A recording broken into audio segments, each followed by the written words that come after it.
Overrated or underrated advice, keeping your utilization at 30%. Today, we'll be discussing if should actually be some advice you should be taking. If you don't know who I am, my name is Kenny Johnson. I operate a credit repair company here in Montreal, Quebec, and we actually operate and service Canadians border to border. If you need help with your credit, you can always send us an email, info@kennyjohnsonuniversity.com. So to jump ahead into the video, one of the things that I commonly see when I'm on social media or I just see other content creators giving credit advice is that they always tell Canadians to keep their utilization at 30%.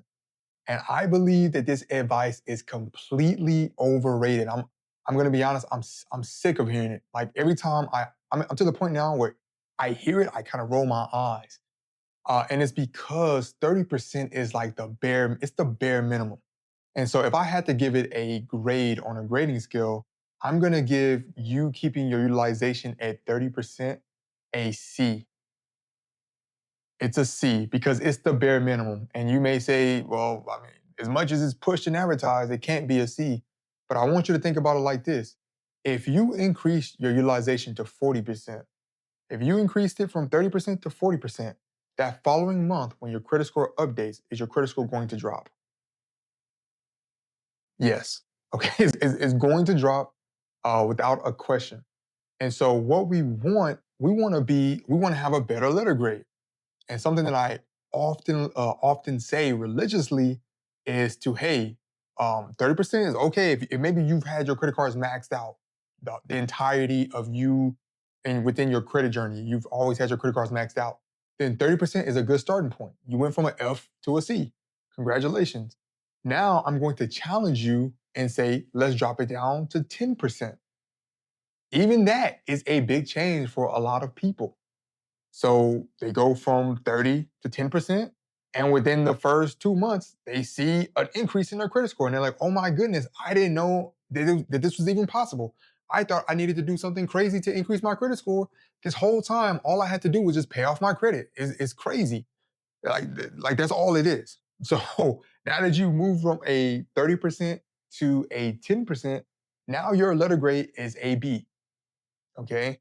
Do that for 6 months. Do that for 6 months. Watch the impact that it's going to have on your credit score. And by the way, you only need one credit card. You can get to an 800 credit score with one credit card. Okay, like I've seen it so many times. You don't need to go out and apply for an auto loan. You know, a lot of car dealers are going to say, "Oh, you need to get this car, put it on your credit, because it's gonna help you build your credit." When in actuality, it's because they're able to take out bigger commissions when they get loans through the bank. Okay, outside of you paying cash, right? So there is an incentive there for them. But we want to do this for ourselves. We want to lower our utilization. Okay. We want to improve our credit without getting an auto loan or having to get another credit card. And we want to see how far this one credit card can take us. So we drop down to 30%. I'm sorry, we drop down to 10%. We do that for 6 months. And then the next step is to go to 1%. Okay. We go even lower to 1%. You may say, that's not possible. That's crazy. I use my credit cards for gas, all of these different things. It's completely possible. I keep my Equifax and my TransUnion below 1%. I'm going to tell you how. Okay, I'm going to tell you how. But before we get into that, if I had to give a letter grade to 1%, obviously it's going to be an A. It's the only letter we have left. It's going to be an A. Okay. A for 1%, B for 10%, C for 30%. So where do you currently sit? Are you at a C? Are you at a B? Or are you at an A? Or are you at an F? Okay. A D for 40, 50%. But we want to work towards getting that utilization down. Now, one of the things I get from clients or people that respond to my videos on social media, when I tell them, hey, it's actually ideal to keep your utilization at 1%, they kind of laugh, they joke, and they say, well, I might as well not even use a credit card. 1% does not mean that you're not using the credit card. And when people tell me this, I know that they don't know how to use a credit card. They don't know anything about using a credit card. So I'm going to tell you how to keep your credit card at 1%. And this is how you do it. Okay. So we go out. I use my credit card for that month. Okay. Now my payment due date is on the 15th. Okay. It's on the 15th. On the 15th of that month, I am paying the card off in full. This is how you now it gets easier when you have higher credit limits and you have more credit cards. I am paying that credit card off in full, okay? And then I am not going to use that card again until the statement, okay, until the card is settled, all right? And then the next cycle starts. So the payment due date hits, all right? I'm going to make the payment in full and then I wait until the next cycle starts. And then that way, a zero balance is going to show up. Now, you may say this is tedious. I don't want to do that. But unfortunately, this is what you have to do if you only have one credit card. Now, I have a good amount of credit cards. Okay, I'm not gonna say how many. I have a good amount of credit cards where I don't have to do this. I just pay all my credit cards off on the due date. And yes, because I don't play that game of waiting for the account to settle and all those things.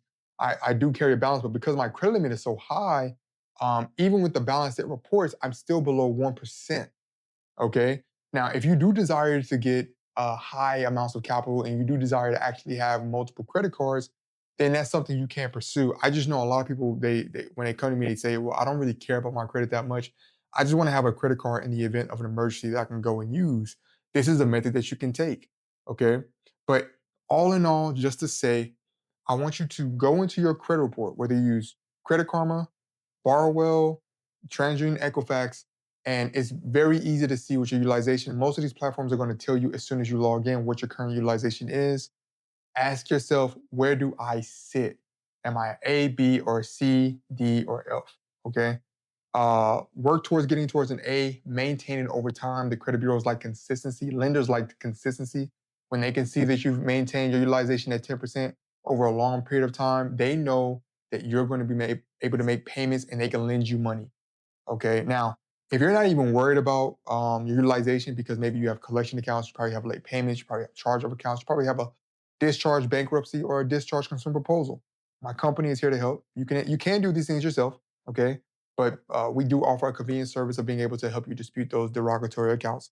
You can send us an email, info@kennyjohnsonuniversity.com. I would be happy to help. Me and my team would love to go on a call with you, go through your credit report with you, give you some advice on what you should be doing, what direction you should be heading towards to improving your credit. If you need help, send us an email, and I'm wishing you all the best. Until next time, peace.